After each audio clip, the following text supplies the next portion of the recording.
The divorce papers didn't just fall onto the table, they cracked against it, loud enough to make my heartbeat stutter. For a moment, the room seemed to freeze around us, her figure framed by the doorway like a judge delivering a sentence. She didn't speak. She didn't need to. Her arms folded across her chest, chin lifted, eyes sharp with the expectation that I would crumble. She wanted fear. She wanted me begging.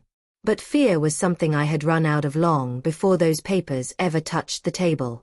I stared at them, crisp, white, official, the final strike in a storm she didn't think I had the courage to walk through. She believed this moment would scare me into submission, into holding on to her even tighter.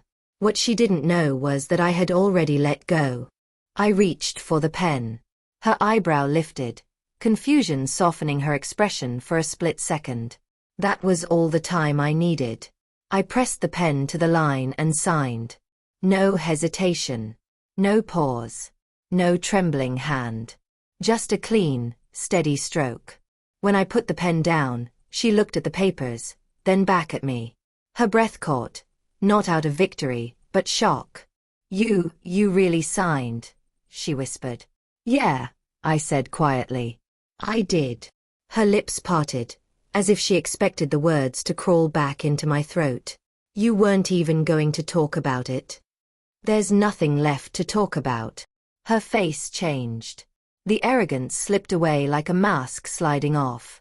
For the first time in months, she looked unsure of herself. And for the first time in months, I didn't feel small. Maybe this moment was inevitable. Maybe the unraveling had started long before today. In the silences that stretched between us, in the fake smile she wore when I walked into a room, in the nights she came home late with excuses too polished to be believable. I think the truth first hit me on the night she forgot to turn off her phone's notifications. We were sitting on the couch. A rare, peaceful evening.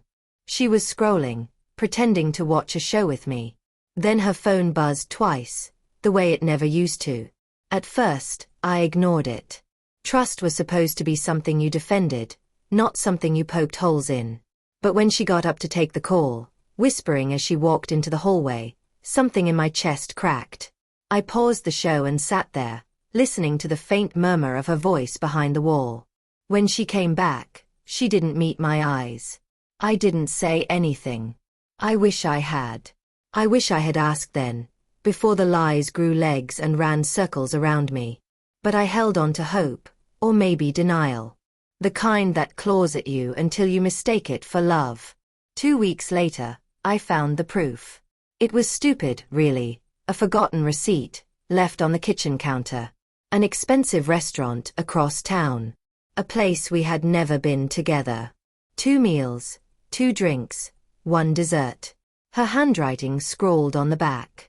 Next time, same place. I stared at it for 10 minutes. The letters seemed to shift, mocking me. My first instinct wasn't anger, it was grief. Deep, suffocating grief. I carried that paper in my pocket for 3 days before I confronted her.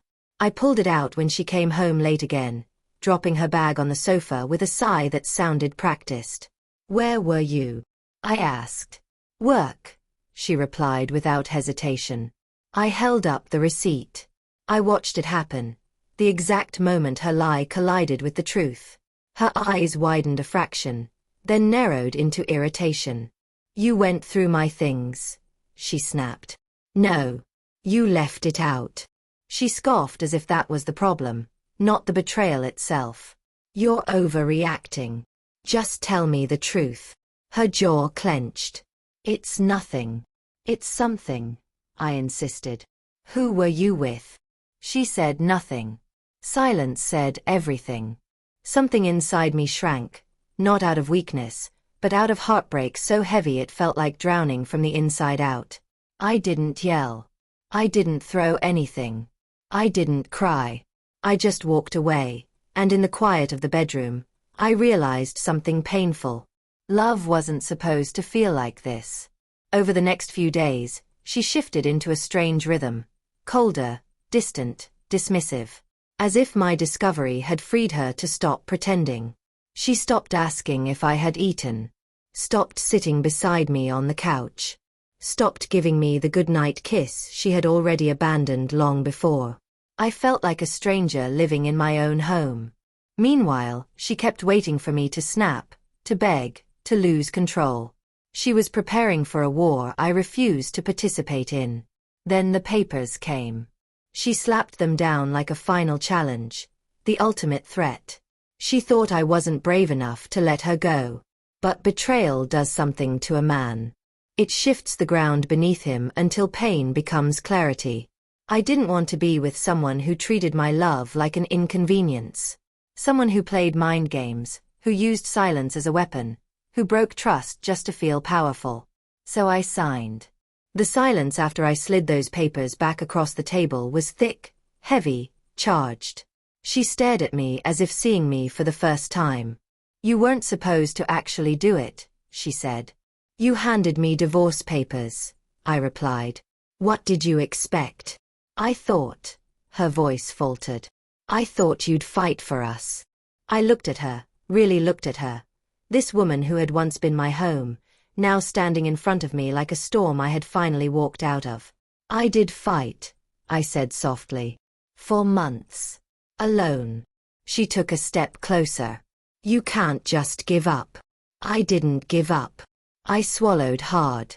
"You let go first." Something flickered in her eyes. Panic, maybe regret, maybe the realization that she had pushed too far. For a moment, she wasn't the cold, distant person I had lived with these past months. She looked younger, fragile, lost. "You still love me," she whispered. "I know you do." "I do," I admitted. "But love isn't supposed to hurt like this." Her lips trembled. "I made a mistake." "You made choices," I corrected. "Repeated ones." She looked like she wanted to say more, but the words stayed trapped in her throat. The papers between us said everything for her. That night, after she went to the bedroom, I sat alone in the living room, staring at the quiet space we had once filled with laughter. Memories flickered, the night we moved in, the morning coffees, the road trips, the small moments that had built something beautiful before it all turned cold. I didn't cry. The tears had dried weeks ago, long before she even knew they had existed. Instead, I felt a strange, painful relief. Like stepping out of a burning room and realizing the smoke had been choking me for far longer than the flames. When I finally stood up, I whispered into the empty room, "I hope you find what you're looking for." Maybe I said it for her. Maybe for myself. The next morning, she approached me with red eyes, the papers clutched in her shaking hands. "I didn't mean for it to end like this," she said. "It didn't have to," I replied. Her voice cracked. "Do you really want this?" I hesitated, not because I doubted my answer, but because somewhere, buried beneath the rubble, there was a version of us that had been good, beautiful even. But that version was gone. "Yes," I said. "I want peace." She closed her eyes, and a single tear slipped down her cheek, the one thing she never expected to shed. "I thought you would never leave me," she whispered. "I thought you would never betray me," I whispered back. And with that, something between us broke completely. Not with a bang, but a quiet, final snap. A clean end to a messy story. As she stepped back, clutching the papers like a lifeline she no longer wanted, I realized something. Sometimes strength isn't holding on. Sometimes it's signing your name. Sometimes it's walking away. Sometimes it's choosing yourself after someone else chooses to break you. And for the first time in a long time, I felt the faintest flicker of freedom.